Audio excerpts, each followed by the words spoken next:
سر آپ سے آغاز کروں حماد صاحب، جب یہ خبر آئی تھی کہ ایک ڈیفنس سسٹم کو، پورے ڈیفنس سسٹم کو ناکارہ بنایا، تو ہمیں بھی سمجھ نہیں آ رہا تھا یار مطلب یہ واقعی ہو گیا ہے، اور پھر ظاہر ہے اس بات کے ثبوت سامنے آیا کہ یہ سب ہو گیا تھا. تو ذرا آپ ہمیں تھوڑا سا وہاں لے کے جائیے نا کہ کیا آپ اسی انٹینشن سے چلے تھے کہ یہ کام کرنا ہے، تو تھوڑا سا وہ تو بتائیں.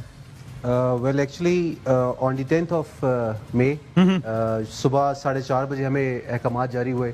صحیح ہے. چیف دی ایئر اسٹاف سے ہمیں ڈائریکٹ آرڈرز آئے. We had clear, concise orders to take out the S-400.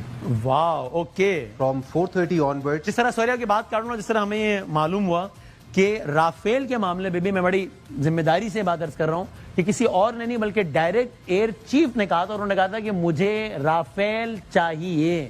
ایسے ہی ہوا تھا؟ بالکل ایسے ہی. اور پھر وہ آ گئے رافیل. گن کے بتائے گئے تھے یہ ہمارے.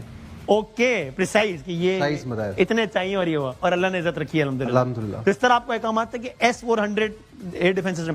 اور ذرا آسان الفاظ میں اگر ہمارے سب ویورز کے لیے بتا دیں، جب ہم کہتے ہیں ڈیفنس سسٹم تو اس سے کیا مطلب ہوتا ہے، کیا ہوتا ہے یہ؟ S-400 جو ڈیفنس سسٹم ہے، یہ ڈفرینٹ اکوپمنٹ کی امالگمیشن ہے. وہ بہت سارا اکوپمنٹ مل کے S-400 کا ایئر ڈیفنس سسٹم جنریٹ کرتا ہے. صحیح ہے.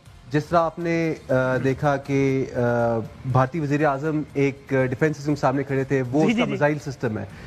اس کے پیچھے اس کا ریڈار ہے، اس کا کنٹرول یونٹ ہے. اگر آپ اس کا کنٹرول یونٹ اور اس کا ریڈار ڈسٹروائے کر دیتے ہیں تو وہ میزائل سسٹمز ناکارہ ہو جاتے ہیں. Right, okay okay. تو یعنی ریڑھ کی ہڈی ہوتی ہے اس پورے نظام کی. تو آپ لوگوں کو یہ احکامات ملے کہ S-400 پھر مارا گیا. تو 4:30 بجے ہمیں بتایا گیا کہ یہ کام کرنا ہے. صحیح ہے. اور میں بلانگ کرتا ہوں نمبر 14 ملٹی رول اسکواڈرن سے. We are called the tail choppers and we are the famous Klaikunda strikers. ہم لوگ 1971 میں ڈپلائڈ تھی میری اسکواڈرن ڈھاکہ میں, and we took out the tails of every B-57 in Klaikunda. That is how we were known as the tail choppers. Okay. And جب ہمیں اس کو بھی چاہوں گا تھوڑا سا ایزی کہ ٹیل چاپر جب آپ کہہ رہے ہیں ذرا بتائیے کہ اس سے مراد کہ آپ کس طرح جہاز کی وہ ٹیل. ہمارے جہاز وہاں پہ کلائیکنڈا پہ اٹیک کرنے گئے تو ایک رن کے اندر ایسے اٹیک کیا گیا کہ جتنے جہاز گراؤنڈ پہ کھڑے ہوئے تھے ان کے ساروں کی ٹیلز چاپ کر دی گئی اس کے through. That is why we are known as the tail choppers.